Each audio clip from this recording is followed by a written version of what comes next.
Assalamu alaikum everyone and good day. Today we are going to continue with the lecture on evaluative commentary. So previously you have already selected an article and you have already identified the important gist or important details in the article for introduction and also evaluation paragraphs, okay, paragraph 2 and also paragraph 3. So right now we are going to continue with the next paragraph, which is paragraph 4. Okay, so the next step is called comment. Okay, this is step 3. It is called comment. Okay, for step 3, you are required to write a paragraph about your own personal opinion. Okay, this is the part where you provide your own opinion, your own viewpoint, your own point of view, your own response to what has been discussed previously in evaluation paragraphs. So here is where you provide your own output towards the topic being discussed, towards the opinion shared by the author. Okay, so this is the part where you want to speak about your own mind. So this paragraph, which is paragraph 4, okay, it contains your comment regarding some matters, and the matter includes the first one is your personal stance or your personal viewpoint, and then you have to provide justification and also evidence. So these three components are the things that you need to have in paragraph 4. Okay, your personal stance, the justification of your personal stance, and also the evidence. Okay, let's try to look at one by one. So let's try to see how to comment on your personal stance. Okay, personal stance is your personal position on the author's points. So what is your opinion towards the author's point? What do you feel? What is your belief on the author's points? So generally, it's either you agree or you disagree. If let's say you totally agree, you completely agree with the author's point, you can say we totally agree or we generally agree. Or if you totally disagree, you can say we totally disagree, we strongly disagree, we completely disagree, we generally disagree, so on and so forth. Okay, so if let's say there are some things that you agree and there are some things that you disagree. Okay, so you can say we somewhat agree or we somewhat disagree, or we partially agree or we partially disagree. Okay, so in order to provide your personal stance, you first need to recall what was discussed in evaluation paragraphs previously. Okay, in paragraph 2 and paragraph 3, what was discussed? What was said in those paragraphs? Okay, so you look at the topic sentences. For example, first topic sentence, it talks about books being better than movie adaptations because we get to know what the characters feel and think. Okay, second topic sentence, it talks about books being better than movie adaptations because the story depiction in movies are always inferior to the original storyline books. Okay, so these are the things which are discussed in evaluation paragraphs. So now provide your personal stance. Do you agree or do you disagree? Okay, so you can say something that we generally agree or we generally disagree. This is if you agree with all the author's points or you disagree with all the author's point. Okay, if let's say there are some things that you agree and there are some things that you disagree, you can say we partially agree or disagree. Okay, or we partially disagree with the author's point. We agree that the books are better than movie adaptations because we get to feel the characters feeling and thinking, but We disagree that the story depiction in movies are always inferior to the original storyline in books. Okay, so you can pick whether you agree or disagree. But if you partially agree or disagree, make sure that it's clear which one is it that you agree and which one is it that you disagree. Okay, whatever it is, you are only required to comment in response to only one evaluation paragraph. Because evaluative commentary is very limited, it's between 350 to 400 words only. So you do not have that much space in order for you to comment on both evaluation paragraphs. Okay, so considering the limitation, you only need to provide your personal opinion only on one evaluation paragraph.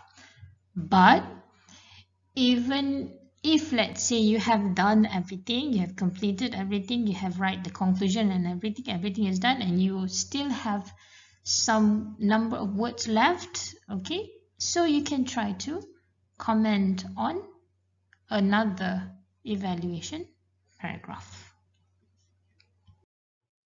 Okay, so after you have provided your personal stance on the author's point, you need to provide justification. You need to justify why you agree or you disagree, or why you partially agree or why you partially disagree. All right, when you want to justify your personal stance, you can begin by asking yourself these questions in order to brainstorm. For example, what is the reason for your agreement or disagreement? What are the strengths and or weaknesses of the author's points or argument? Is the author's points or argument accurate or reliable? Okay, so you can ask these questions in order to kickstart your justification. Now, by right, justification should be coming from you, okay? Meaning your own opinion, your own belief, what you have to say about the author's point. So when you are able to do that, and that's good for you. But sometimes students do face difficulties in providing the reason why they agree or disagree. Okay, sometimes they face some difficulties because you are not an expert, right? You are not a professional writer, so sometimes it is understandable that it's difficult for you to get ideas on how to justify your agreement or disagreement.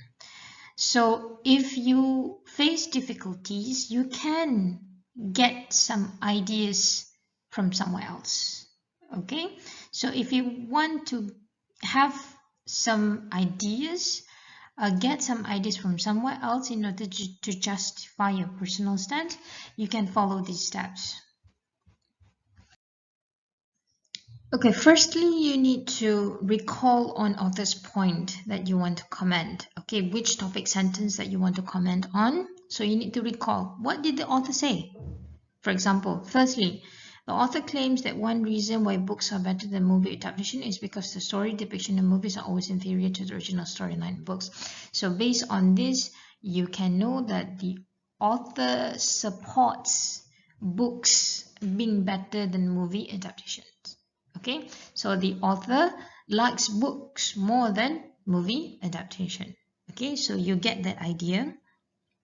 Now, in order to find some ideas, okay, or some inspiration on how to justify your agreement or disagreement, you simply search for other online articles or websites that talk about similar issue or topic, which is about books versus movie adaptation.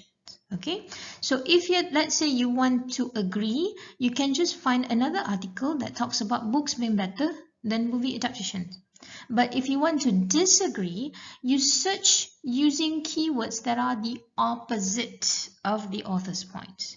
I say just now, the author supports books being better than movie adaptations, right? So You want to disagree, so you find another article that says something like movie adaptations are better than books. So see, it's the opposite idea. Or movies are better than books. So that you could try to get inspiration or get ideas from what is being discussed in those articles, and then you can put them in your paragraph 4 as the justification of your agreement or disagreement. Let's say, for example, the author said that topic sentence 1, for example, the author said that nasi lemak is the best breakfast because it is a balanced diet. Okay, so the author agrees that nasi lemak is the best.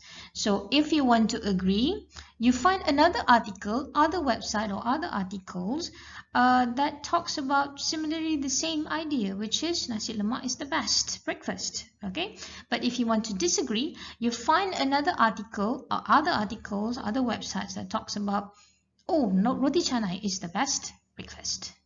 Okay, so see, you get the idea. If let's say, for example, the author's point is cats are the best companion for human. So if let's say you want to disagree, or you find another article that talks about, oh no, dogs are a better companion to human. So see, that is the trick and tips on how to get inspiration or ideas on how to justify your agreement or your disagreement. Okay, once you have found websites or articles or sources that discuss relatively similar topics or issues, you have to read those articles or read those websites or sources, and then you choose points that can best justify your personal stance. You need to choose points that are related to your agreement or disagreement, because sometimes students make this kind of mistakes. They agree on a point or they disagree on a point, but then the justification doesn't really support the agreement or disagreement. It's not really related. Okay, so you have to be careful. Make sure that the points that you pick are related to your agreement or your disagreement of the author's points just now. Okay, so these are examples of the points that are related to the justification. For example, cinematic adaptation of a novel can also bring the words to life. The tweaks made to the ending were made to better service what Alcott originally had in mind. You can draw a rainbow for someone who's never seen one and do a great job at describing it, but showing it is an experience. So these somehow talks about movie adaptations being better than books, because you want to disagree just now, right? So these are related to your disagreement just now. After you have gathered the points that you have read from online, okay, for ideas just now, okay, you have gathered, you collected all the related information or points, combine everything in one paragraph, okay, in order to build a justification. For example, while it's true that many movie adaptations are inferior than books, this is not always the case. So remember, you want to disagree, right? The author's argument is not exactly accurate because there are plenty of movies out there which made successful tweaks and provided a better justice to the characters and plot compared to what is transpired in the original novels. In such case, the cinematic adaptation successfully brought the words on paper to life. A book could probably do a great job at describing something to us, but a movie delivers the experience instead. So see, these are ideas taken from somewhere else. But what's the difference? What's the difference? These are the ideas taken from the ones you collected before, right? So what are the difference? The difference is it is paraphrased. Okay, so of course, if you take inspiration or ideas from somewhere else, from someone's words, you need to paraphrase because they are not yours. Unless if these all are coming from you, you think it on your own, okay, these words are your words, then of course you don't need to paraphrase. But if you get the ideas from somewhere else, you want to make it your own, you have to paraphrase. Okay.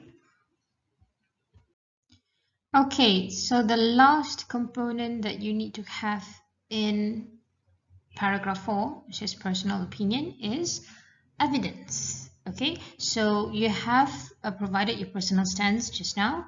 You have provided the justification, okay, why you agree or disagree.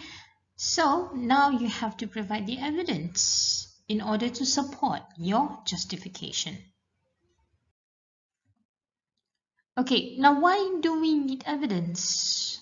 You should have evidence so that your argument or your point carries a weight and it becomes more legit. Okay, by right, if you say something, you need to have evidence so that it's believable, so that it is legit, so that it is valid. Okay, so you need to search online for an evidence to support your justification. Now, for evidence, you cannot make it up on your own. Yeah, you cannot create an evidence. It must be from somewhere else. Okay, it must be from other sources. Now, evidence can be in the form of a statistic report. It can be in form of research findings. It can be in form of news report, or it can simply be a quote of what someone said in his or her writing. Example of evidence, this is in the form of quotation. Okay, quotation is what someone said about something. So you are simply reporting what he said or she said. As an evidence, the movie Blade Runner successfully overshadowed its original novel, being one of the most thought-provoking and atmospheric sci-fi film adaptations out there, with acclaimed performances from its whole cast. Sarmiento 2020. So this one is just a quotation, yeah? What someone said about something. So that can be an evidence.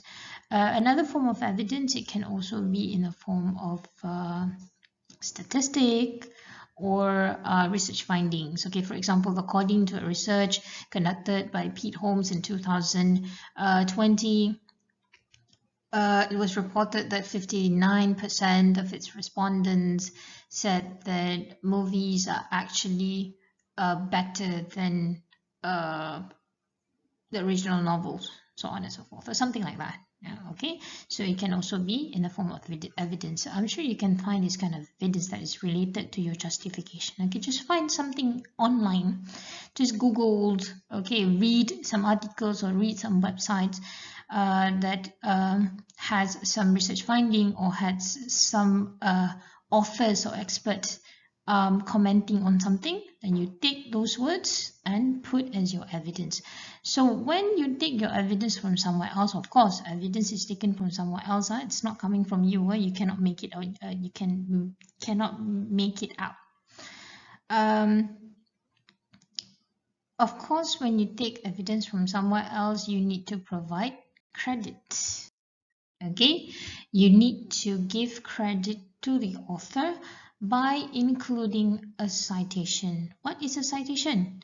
Citation consists of the author's surname and the year his or her article was written. Okay, and it is put in between parentheses. For example, life is unfair, so just get used to it. Gates, 2001. So this is taken from Gates. So Gates reported it, or Gates said that. So you must give credit to the person. Okay. If, let's say, the citation has no author's name, you cannot identify the author's name, you can replace it with the name of the homepage or the name of the website in which the article is published on.